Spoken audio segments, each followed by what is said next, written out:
Hello again, guys. It's Jerningham here. We're going to watch this army thing, 60 seconds update. You know now. Nope.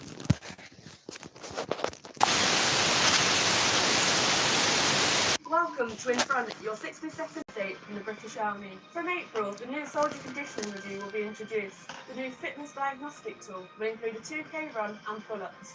For full details, check out your local gym or the new MAP2 guidance on AKX.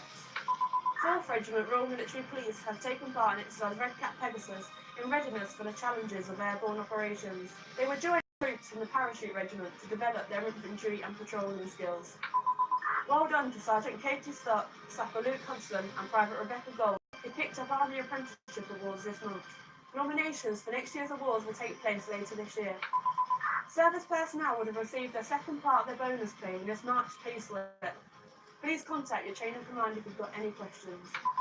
And finally, well done to the Army netball team who won the Inter-Services competition. That was your 60-second update from the British Army. That was pretty short. It's bloody short, that was indeed.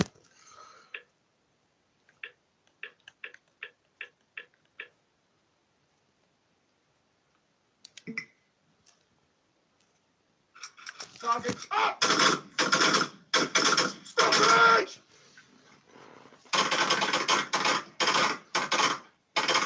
Holster pistols!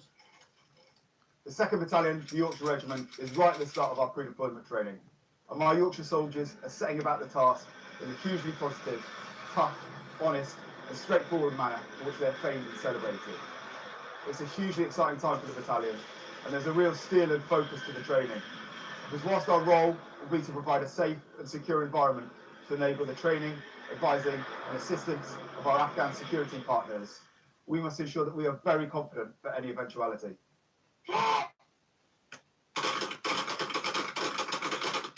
Holster!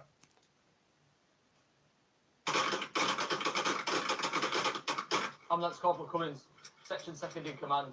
The soldiers of our regiment carry the burden of 330 years of exceptionally proud service. We're at the start of our pre-deployment training. Our aim is to enhance our capability and performance in all aspects of our soldiering. I'm Corporal Marston. As well as commanding my soldiers, I command 2 Foxhound vehicles. It's a great vehicle, really well protected and excellent off-road. It will enable us to operate safely and reliably on operations.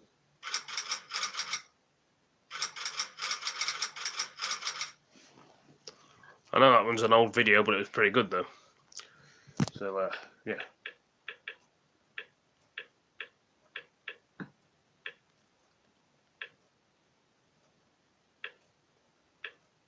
Brexit, that's all you seem to see on TV is Brexit this, Brexit that.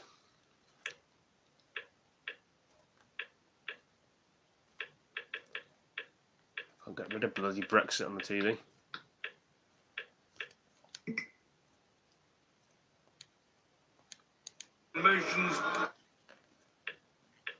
It's on Sky News now, I wonder.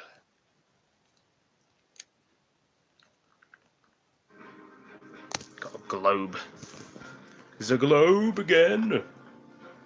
The world of globes.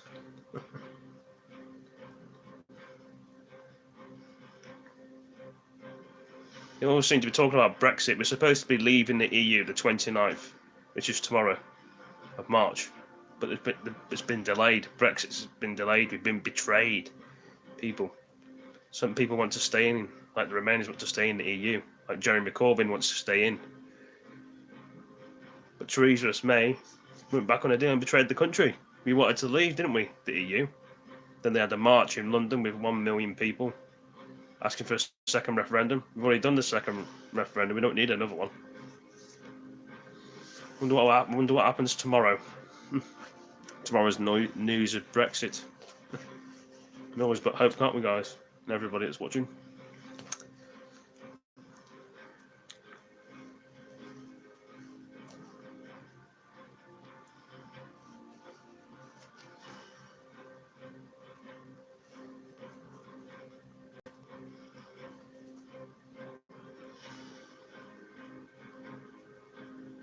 Telling you what's going on in the world, all these places.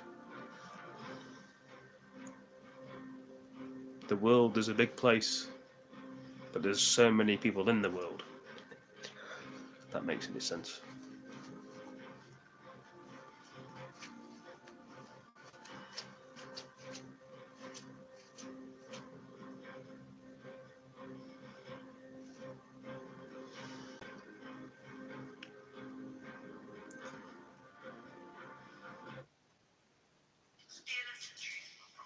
the people. We say it like it really is. With dignity and respect. Committed to free speech and common sense. Upbeat and entertaining. Straight talking and dark. We may agitate each other and you. Thought-provoking, provocative and controversial. How's it going, Sale? Hello, and welcome to The Pledge. This week, there was an incident affecting a considerable number of So this is what they get in the where boring those news on the charged were heading TV. in the wrong direction, doggedly sticking to their plan and insisting everything was fine, even though what they were doing wasn't what had been planned or what anybody wanted. We are, of course, talking about British Airways flight BA3271, where passengers on board thought they were flying to Dusseldorf in Germany. I mean, this is supposed but to be instead Sky headed News. From London City Airport to Edinburgh. I'm just glad it was only a flight, not the whole country headed in the wrong direction. Oh, wait. Coming up on the programme, Karan wants to bring back the good old days. Rachel questions our willingness to forgive. Nick backs the tweeter-in-chief. And I'm saying men... Yes, the won't news see is very details. boring. But first, over to you, Carol. So, Theresa May has finally said she'll go. But it wasn't willingly or honourably. It was because she had no choice. Finally, she saw what we all knew, that as a leader, she's... They're talking about Brexit in Let's the not UK. We're pretend supposed to she be leaving made the a EU great tomorrow, sacrifice in saying but she'd they've gone step back on the down. deal. She knows the only chance of getting her terrible deal over the line is if she's gone. But it could be too little, too late. Because if the agreement isn't passed, the dream of a new global Britain will be dead. And those arrogant Remainer MPs who've always believed they know better than the British people will have won their dirty battle. And that's Mrs May's fault. Parliament is out of control because she can't control it. She was never up to the job of delivering Brexit, but her vanity, her ego and her intransigence made her cling on to the very end. She says she's resigned to get her deal over the line. I think she's doing it to secure her place in history as the PM who fought for and won Brexit. That's not how I don't really follow politics either, but I live in the UK, so I'm following what I believe in because of my country. There's indeed a livestock, the end of May's. Carol, there's no question about it. She has done a very bad job in negotiating Brexit.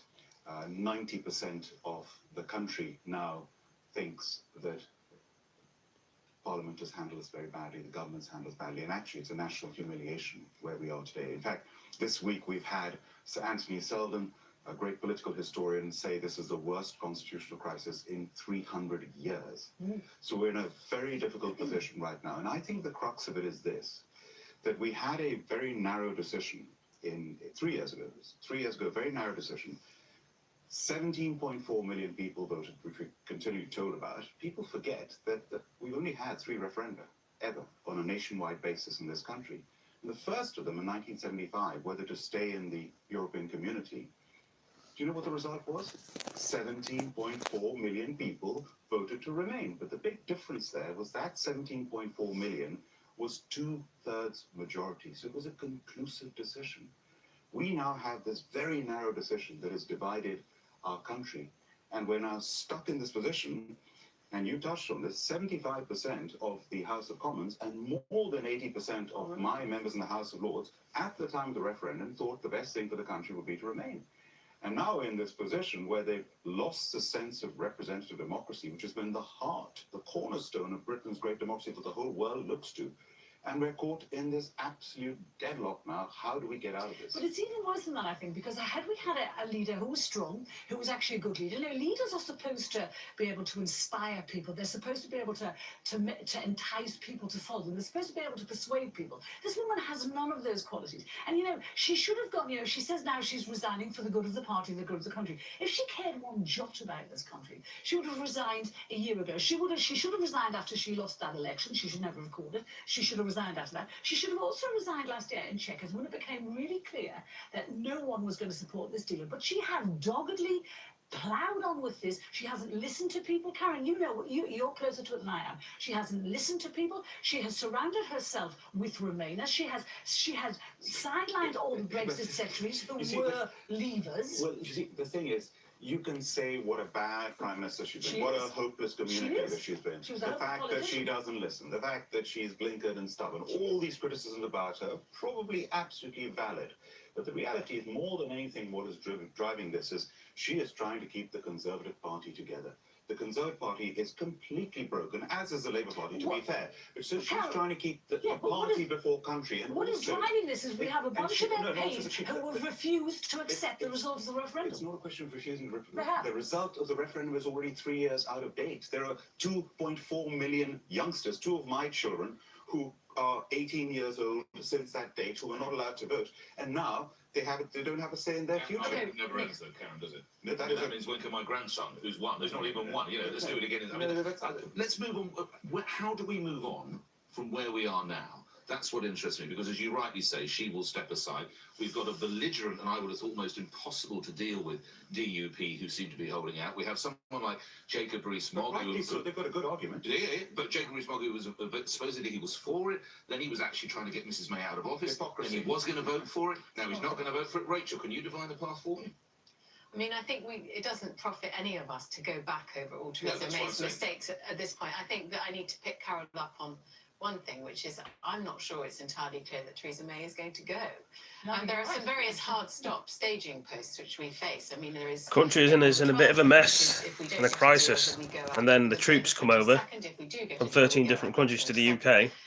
Is it going to kick off tomorrow on a Friday when we're supposed to be leaving the referendum, which we're not going to be leaving now because they backdated it and they couldn't make a decision in Parliament for all 8 options?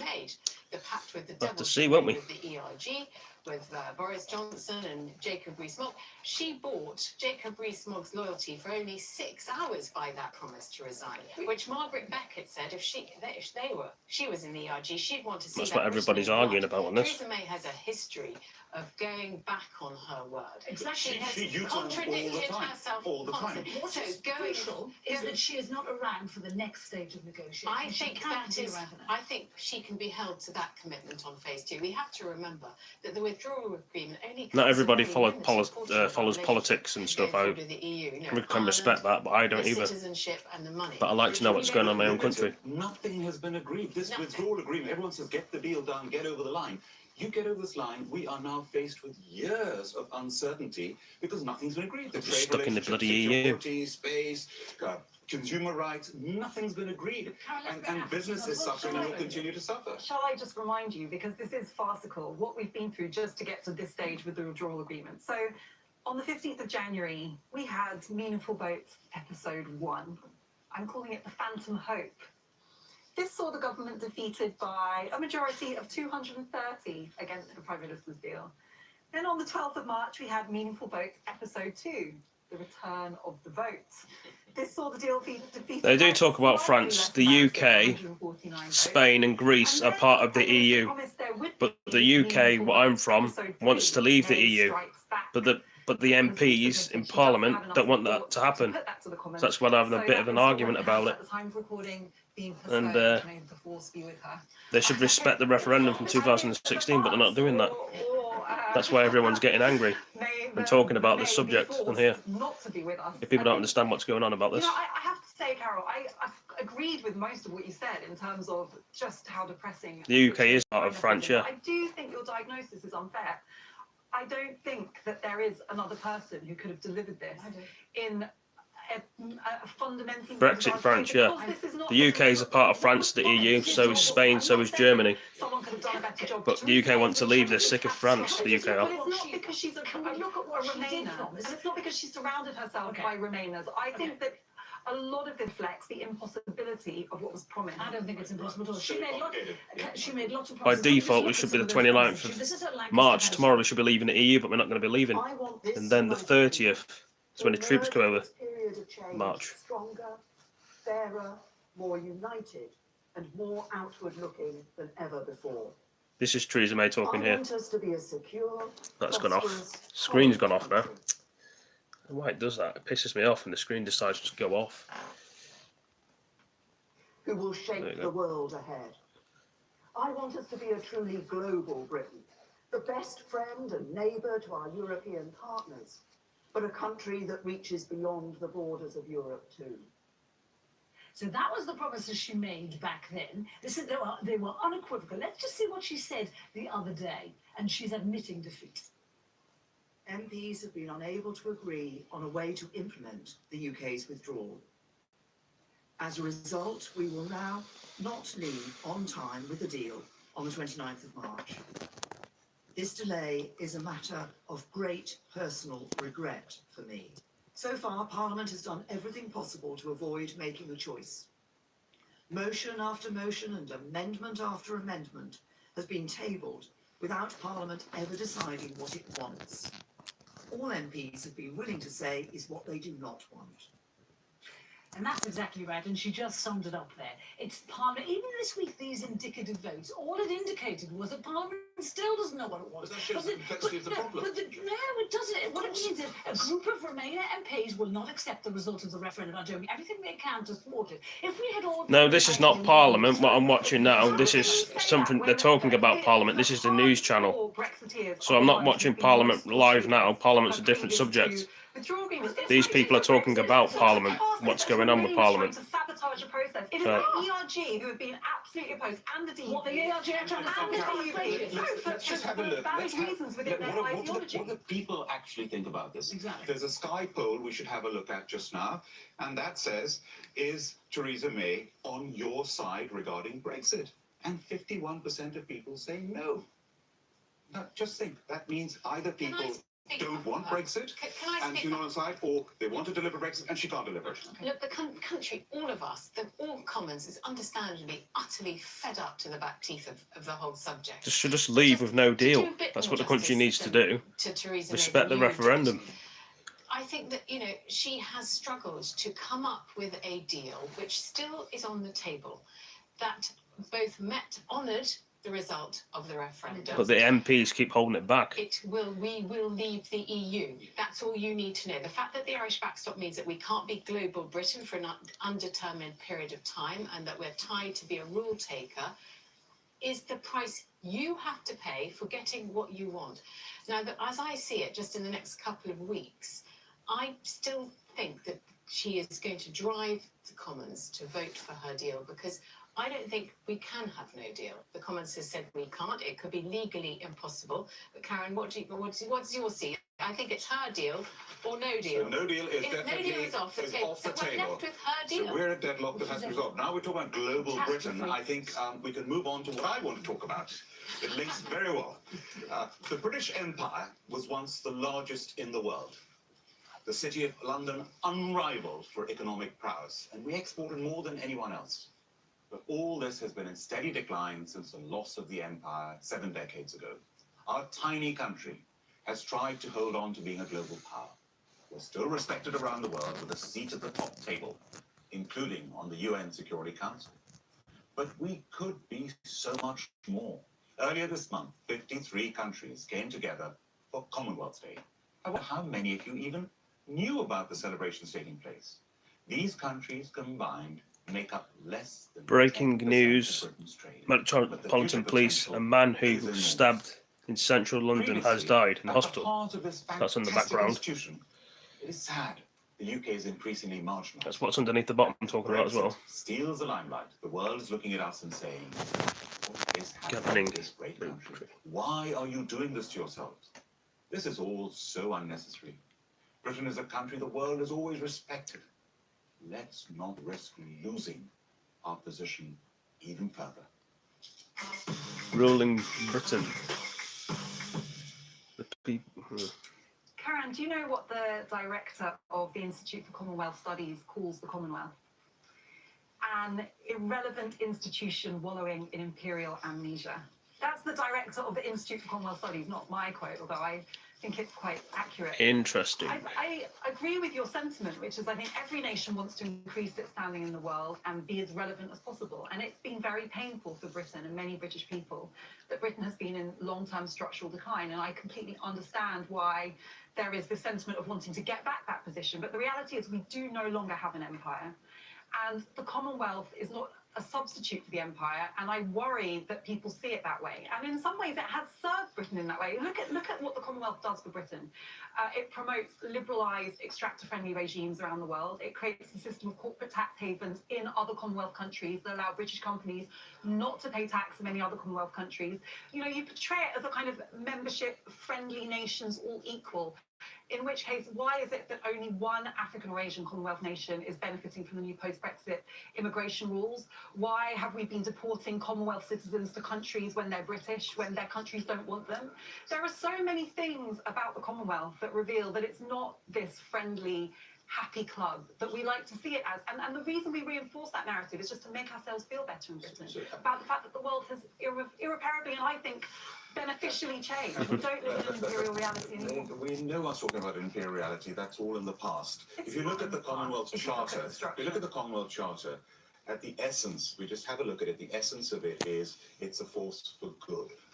It is a voluntary organization. Not one of these 53 countries is forced to join it. People, and there's a queue of countries who want to join it. That's true. So the point I'm making here is Britain had a great empire, was the biggest empire in the modern world, but today it is still considered a global power. We're still at the top table of the world, including G7, G8, G20, And we're doing our best the to UN Security sabotage Council that, permanent as far as seat. I can But see. now we're not going to be at the table at Europe. So our standing in the world is diminishing, and I think it's a huge mistake. Something like Commonwealth has enormous potential. What I don't like is the way the Brexiteers say, if we leave Europe, we can do more with the Commonwealth. The Commonwealth makes up less than 10% of Britain's trade, including India, Canada, New Zealand, Australia. Just So before we you come could in do here, well to just belong before you to come in, just the to, EU no, makes up just to we makes up clarify what I'm two-thirds saying. of our trade. Just That's to the reality. clarify what I'm saying. With and through the EU. I'm not against a club in which Britain is a member, but I don't think you get the benefit of saying that this is a friendly tie with equal countries if you don't treat them as such, which we don't. Joining, yes, they do. You know, 32 of the countries in the Commonwealth have fewer than 1.5 million people. These are small countries that were brought into the global economy. And India makes up half of it. Someone else join in this discussion now, please. Okay, so I'm going to stick off with the Commonwealth. 53 countries. It has a GDP of $10.4 trillion. By 2020, that's predicted to be $13 trillion.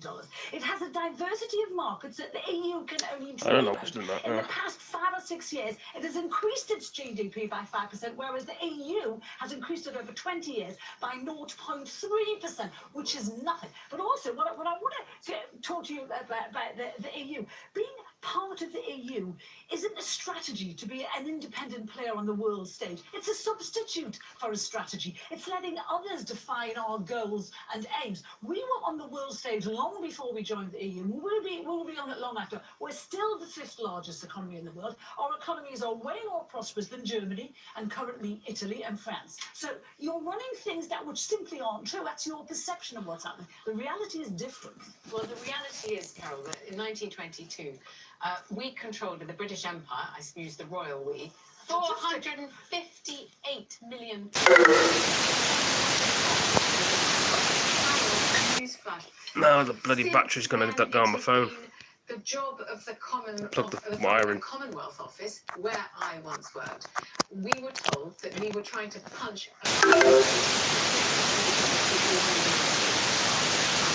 and that is the case. And now with Brexit, which is probably a national humiliation for this country, Totally. the world can take us, I'm afraid, at their estimation, not ours. Let's just reflect back on what Karen was talking about, which is an opportunity to use the Commonwealth. That was at the heart of what he said. You quoted a gentleman whose name I've forgotten from the Commonwealth Institute of Education. What do you suppose 2.2 billion people call the Commonwealth? They call it home. That's how many people are encompassed by the Commonwealth. If that isn't an extraordinary opportunity, I don't know what is. Do you know how many people know what it just is? one second. And what I find extraordinary is when you land at Heathrow or you land at Gatwick, there are people from India, there are people from Australia, there are people from Canada, a relative of mine, who have been in the trenches with the Britons from World War I through World War II, and they are held back. Meanwhile, I have nothing against the Germans, I have nothing against the Italians. Look at my last name. They file through. That I find truly extraordinary. 5 million people, volunteers from the Commonwealth, served in the First and Second World Wars. Volunteers, many gave their lives. So we owe a lot to the countries of the Commonwealth. But I think here the similarity with the EU. Look at the difference. The big thing Commonwealth does not have is it doesn't have a single market or a customs union or a free trading bloc. It just doesn't have it. The biggest benefit economically of the European Union is that 500 million strong biggest trading bloc in the world, which we are completely going to be giving up to Brexit. Because we've got a group of MPs squabbling, that's why. What's going on with this phone? You know, Brexit is supposed to... What's going on with the phone? It's bloody stupid, man. I know a lot of people have African God's sake, what are you doing, phone? Because of what you're saying, Nick. This idea that, Of course. you know, people like my family from Ghana do have these historic ties to Britain. They have been behind Europeans and having access to Britain. And I know that there was a change in immigration figures, that immigration within the EU has declined quite dramatically since Brexit. Immigration I was listening for Brexiteers cheering that statistic. The screen's gone all bloody funny now. I didn't hear a But single. by the way, I but did you not know, hear a that's single why it's Brexiteer very- You know celebrate why I mean, it's absolutely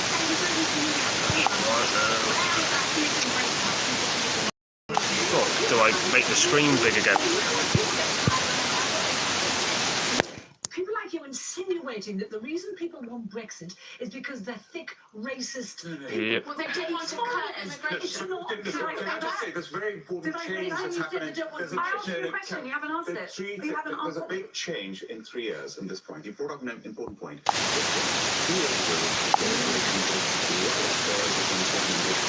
The screen has gone small, Three years later, but I can't seem to get the screen bigger. lowest in 16 years as people's concern. It's no longer a top concern at all. Karen, that is because they assume that with Brexit there will be curbs, we'll get control back of our borders. Job done. No. You Anyway, That was my question, you didn't answer we it. must hold This is fucking annoying me. I didn't see you say anything. Phone's been stupid. You're trying to insinuate that I don't want I didn't see any Brexiteers celebrating it. Pop superstar Michael Jackson stands accused of being a project. Radio stations across the world are now reluctant to fake news. Pictures appeared on the side of buses. Well, I can't get the full screen back on. Streisand said the kids were thrilled to be at Neverland, while Diana Ross even tweeted that Jackson was a magnificent, incredible force and pleaded, "Stop in the name of love." So I have to ask, do the singer's fans have a point? Michael Jackson's defenders argue that some of the shame stems from the societal taboo and not from the acts themselves. They're wrong, and I do not defend his actions in the slightest. Paedophilia is a crime, whether it's perpetrated by the king of pop in a magical ranch or a prep schoolmaster. But I would say this, however flawed he was as a man, they are right to point out he was or is still a great artist. And I see no shame in continuing to listen and admire his work.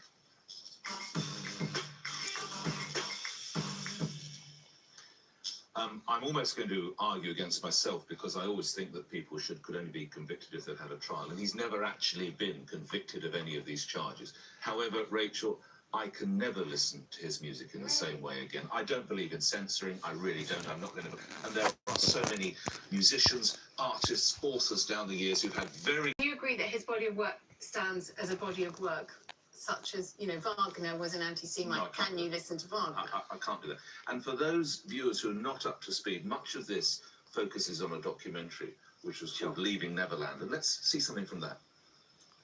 Hello, Wade. Today is your birthday, so congratulations. I love you. There's no thoughts of this is wrong or anything like that. He told me if he ever found out what we were doing, he and I would go to jail for the rest of our lives. Secrets will eat you up. You feel so alone. I want to be able to speak the truth as loud as I had to speak the lie for so long. That's what Leaving Neverland starts with Wade, and that refers to Wade Robson, who with James Safechuck as two men who've made these claims. Well, all I would say before I yield is it seems extraordinary that a grown man would seek to take young boys and sleep with them in Israel. I find that really, really strange. But again, you'll point to musicians and authors, I'm sure you're right, and composers and all sorts of other people. That strikes me as strange. Also, he didn't pay, or his estate didn't pay off one young person. They didn't pay off two. There's a history of paying off boys and or their families. That to me means, in answer to your question, I don't want to censor it, but if I never hear another Michael Jackson song until the day I die, I won't be missing anything. What do we think? Can we separate the art from the artist? No, I can't either. And I blame myself partly for it because, you know, years ago, he was always photographing a boy's hand. He had children in all his videos.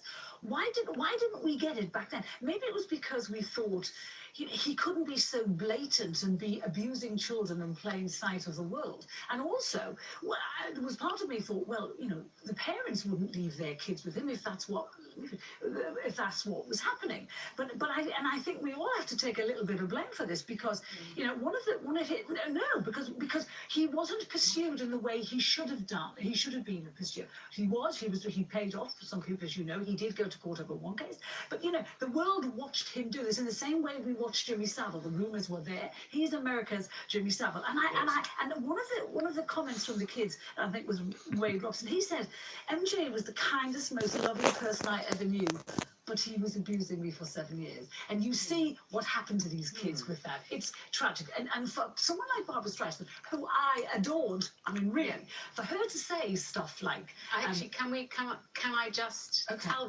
everybody, in case they've forgotten, well, I was going to say one of the things, yes. What Barbra Streisand actually said. His sexual needs were his sexual needs, coming from whatever childhood he has or whatever he has, you can say molested.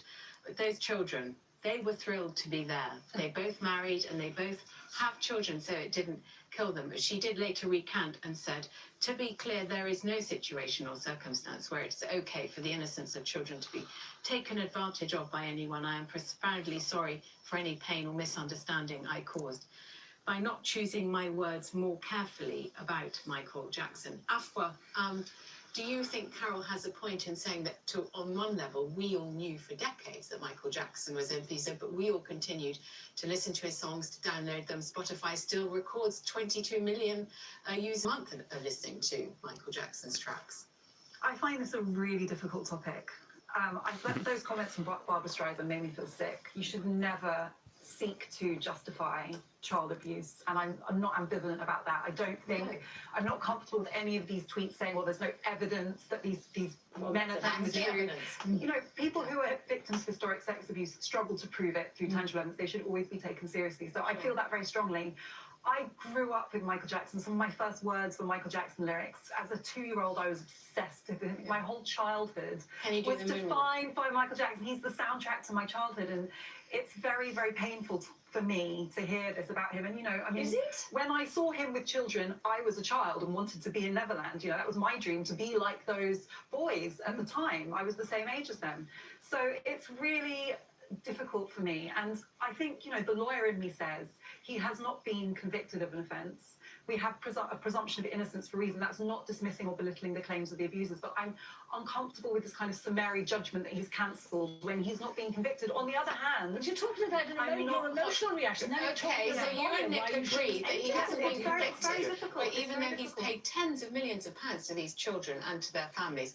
Can I just let you hear what Taj Jackson says about his uncle? That's his nephew. Oh, okay.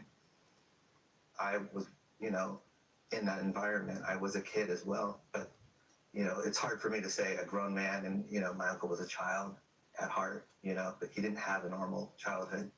And everyone that knew him, you know, from Elizabeth Taylor to Whoopi Goldberg to Macaulay Culkin, the ones that he let in, they recognized that. And I think it's hard for me to say because I know as a parent, you know, you look at it differently. You're like, there's no way that should happen, period. In terms of just childhood, he was looking for that companionship in a sexual way, just in a friendship way.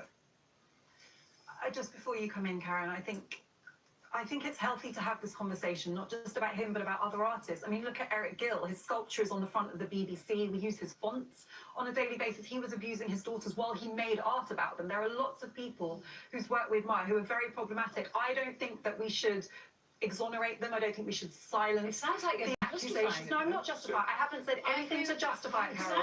I haven't. I'm just saying, and I think this reflects what many people feel, especially those who grew up with him or are emotionally attached to his music, that it's a very difficult and painful conversation. That's People, what I'm people saying. forget that in 2005 there was a huge trial, and which everyone expected him Yeah. to actually go to jail, and he got off scot-free. And the prosecutors at that time were just completely surprised because they thought it was overwhelming. So he has never been convicted. There's no question about They it. got off scot-free. Of course, he might have been innocent, Karen. Just No, no, making that no, no, point. in their view, Yes, yeah, in their view. yeah, absolutely. No, he was not convicted. That's the Karen, reality. Karen, do you think that radio should carry on to play Michael Jackson? Here's the other thing. After he died, his record sales have been more than during his lifetime before. I mean, so he is continuing to be very I need to give you popular. a stat on that, just to Yeah. bear that out. £2.1 billion has been made since his death from his music, which is an incredible figure. So, what are the family saying? Michael was subjected to a thorough investigation, which included a surprise raid of Neverland and other properties, as well as a jury trial where Michael was found to be completely innocent. We can't just stand by while this public lynching goes on, and the vulture tweeters and others who never met Michael go after him. Michael's not here to defend himself, otherwise his allegations would not have been made. The Jackson family goes on. Michael Jackson was and always will be 100% innocent of these false allegations. Quickly round the table. You're running a radio station. You play the music or not? Yes, I would, and I would say what the Jackson family should have said was, we believe he did bad things, but he still was our son and our brilliant artist, and that remains. You chair a series of radio stations. Yes, so the reality is his music is going to carry on being played. I'm not a great fan of his music at all, but I'm going to have to listen to it because it's going to be played. You're running radio stations. Would you continue to play his music? Absolutely not, because I think we have to make clear that that kind of behaviour is not acceptable at all, ever. Pass. Which means yes. I struggle. You won't go and see Carol I haven't made up my National mind yet. Gallery because he was a murderer. You won't listen to Wagner because he was an anti-Semite. Where does this stop? The music stops right now because you're watching The Pledge on Sky News. And coming up, So good. 4 more years!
It was meant to be the knockout blow that would drag a president on the path to impeachment. The Mueller report would, liberals trilled with glee, destroy Donald Trump and expose close links with the Kremlin. In truth, the only suckers reeling from the punch packed by this dampest of damp squibs were too many among the liberal elite fixated by the president's supposed wrongdoings. The Democrats, who emerge as vengeful obsessives, and, though it grieves me to say this, much of the mainstream media. Special counsel Robert Mueller was unequivocal. Trump did not collude with the Russians in the run-up to the 2016 presidential election. Fanciful and seedy stories about unspeakable acts with prostitutes in Russian hotel rooms and clandestine meetings were just baloney, not James Bond. Scoffing ceaselessly at this trough of trash were CNN and the New York Times. Now, forget their much-vaunted, self-proclaimed mantra as being the, quotes, paper of record. It now has a journalistic reputation akin to that of a cold-calling timeshare salesman. Meanwhile, Trump gets stronger and looks set for 4 more years. Ladies and gentlemen, we now have a new Teflon Don.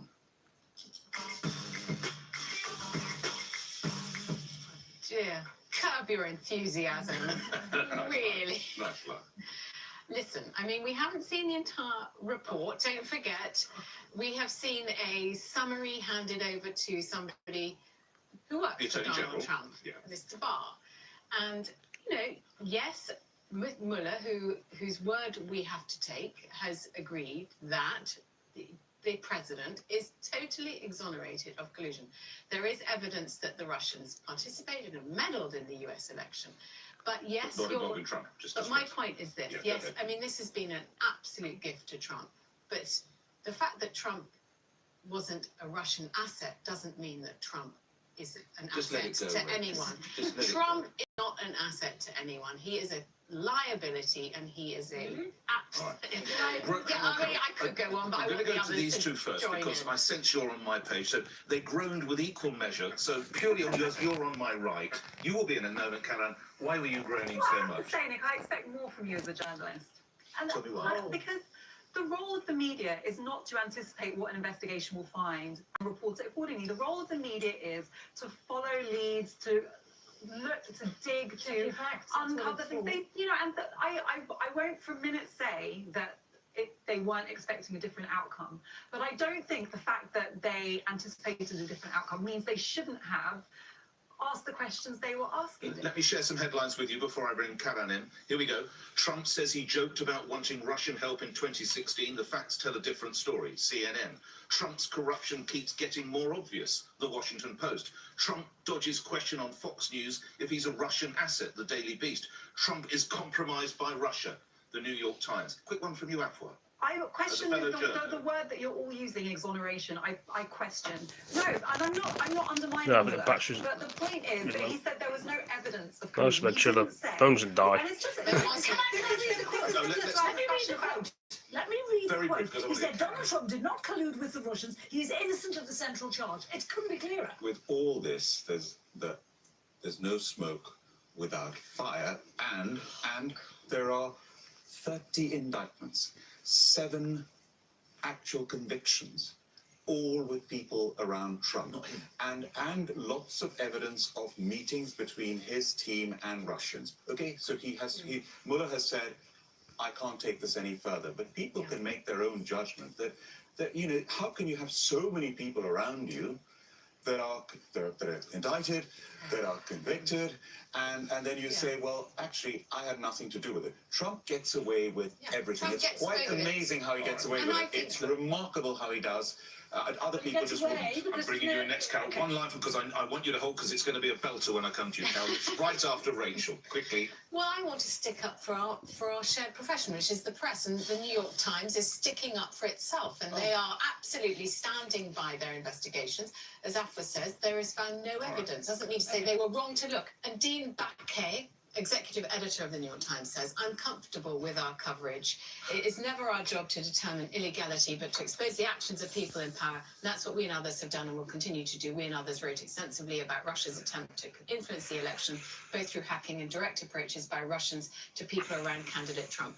those stories were true. Rachel, thank you. Stand by your beds. Carol Malone. So, the media's visceral hatred of Donald Trump made them throw all caution to the wind, all journalistic rules out of it, and they just wrote what they would, because the narrative has been, for the past 12 months, Trump is going down, and they were writing stuff without any evidence to say, and all this excusing, saying, you know, this report or this other stuff. You know, this is what liberal America is doing even now. They're doing what, no, Karen, let me finish. You got to say. I waited to the end. Liberal America were praying that this bombshell would actually impeach him, would actually get rid of him. And do you know what it's done? Because It strengthened him. Trump said it was a witch hunt. I don't see there's any way he won't get re-elected. Let's have a No, look. let me finish. Can I finish? Because the people who stuck by him, his supporters, the people who voted for him, have been vindicated by this report. Nick, there's one part of what you said that I really want to pick up on, and that is, you're saying that because of this now, Trump is going to win a second term. He's looking So for let's just keep this in perspective. When he won the last time, in spite of all the things he said and he was accused of, he won, and it was because a lot of people, it was anyone but Hillary. He was against Hillary Clinton. And there was a huge anti-Hillary vote. This time, he's going to be against a Democratic field, which is already larger than the Grand National starting, much like the Conservative leadership election is going to be like. So it depends on who is going to be the next Democratic candidate. That's what's going to make the difference. That is your liberal side coming out, and respectfully, you can't understand.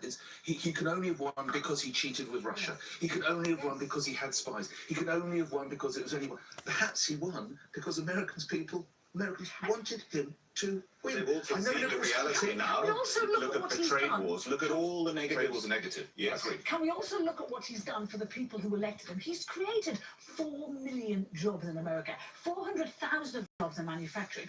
There is now the highest employment rate for African, his administration has, the highest employment rate for African Americans ever, the highest employment rate for Hispanic ever. So those people are the ones who will vote for him next time. Do you think African Americans are going to vote for him?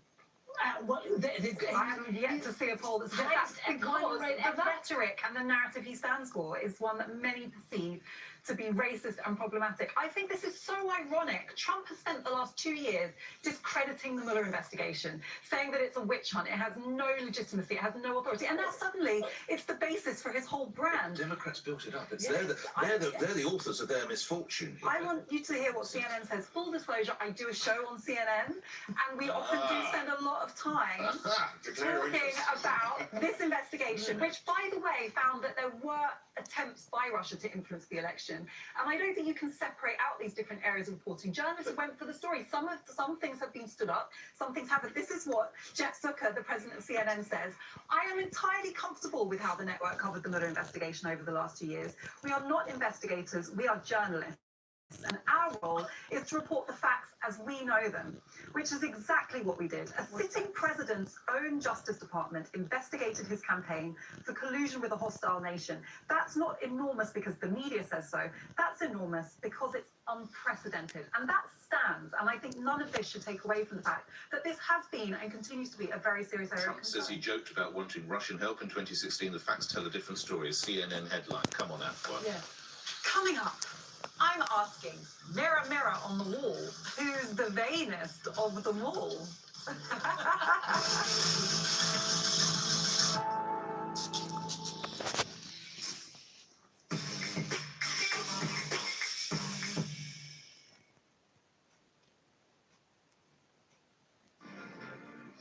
So many bloody adverts on this news channel. I hope you've all enjoyed this video, guys. I know it's pretty short. My phone's nearly got a low battery, so thank you for joining me. Please like, comment, subscribe, and share these videos with your friends, and I'll catch you in the next one. Okay, guys.